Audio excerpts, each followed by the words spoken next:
ඇතුම එහෙම නැත්නම් මේ හතිය කියන රෝග තත්ත්වය නිදන්ගත රෝග තත්ත්වයක්.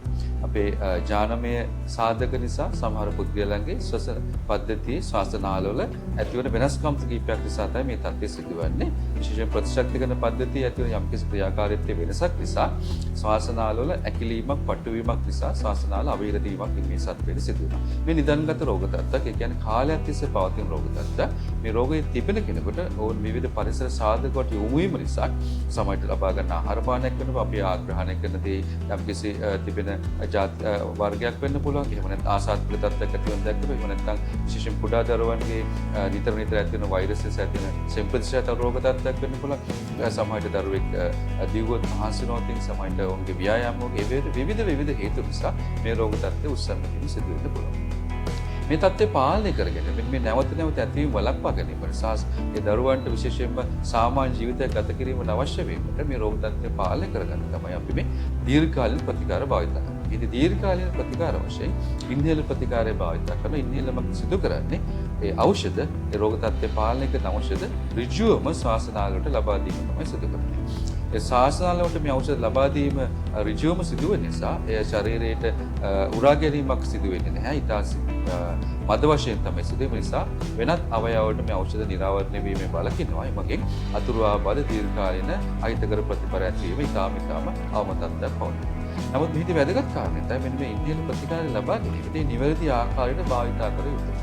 අපේ ශ්වසන මාර්ගික සංකීර්ණ පද්ධතියක් ශ්වාසනාල මිලියන ගණනක් අපේ තිබෙන මේ ශ්වාසනාල සියල්ලට මේ ඖෂධය නිවැරදි ආකාරයෙන් ලබා දීම සිදු වෙනවා. ඒ නිසා කුඩා දරුවන් අපි විශේෂයෙන්ම ඉන්හෙලර් ලබා දීමේදී මෙන්න මේ වගේ ස්පේසර් කියන උපකරණයක් කරා තමයි භාවිත කරන්නේ.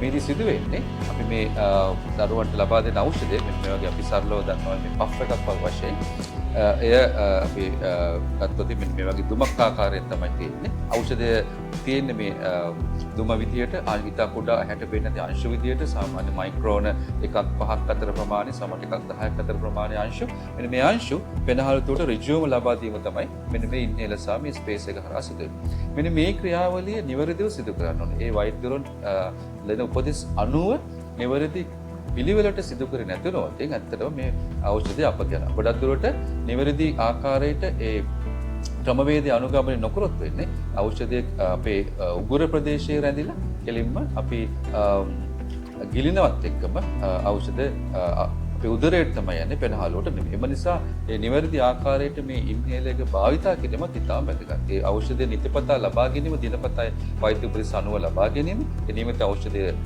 නිවැරදිව ලබා ගන්න ක්‍රමය ඒ දෙකම එක හා සමාන වැදගත්. නැත්නම් වෙන්නේ ඇත්තටම ඖෂධය අපත යනවා 5% වගේ ප්‍රමාණයක් තමයි දරුවාගේ පෙනහළු වලට යන්නේ. ඉතින් 95%ම අපත තමයි යන්නේ. මේ නිසා මේ සම්බන්ධ නිවැරදිව දැනුවත් වීම සහ ඉන්හෙලර් එක නිවැරදි ආකාරයට භාවිතා කිරීම, නිවැරදි පිළිවෙල අනුගමනය කිරීම සහ ඔබ සායනයක සහභාගී වෙනකොට හැමතිස්සෙම මේ භාවිතා කරන ඉන්හෙලර් ස්පේස් එක සහ ඖෂධ ඔබ අත ළඟ තියාගෙන ඒ වෛද්‍යවරුන්ට මේ දරුවාට අල්ලන ආකාරය නිවැරදිව පෙන්වීම සහ ඒකට ඔවුන්ගේ නිවැරදිව පරීක්ෂා කරලා බලලා ඒ වෙනසක් තියෙනවා නිවැරදි කරලා හැමෝටම නිවැරදි ක්‍රමය අනුගමනය කිරීම ඉතාම වැදගත්.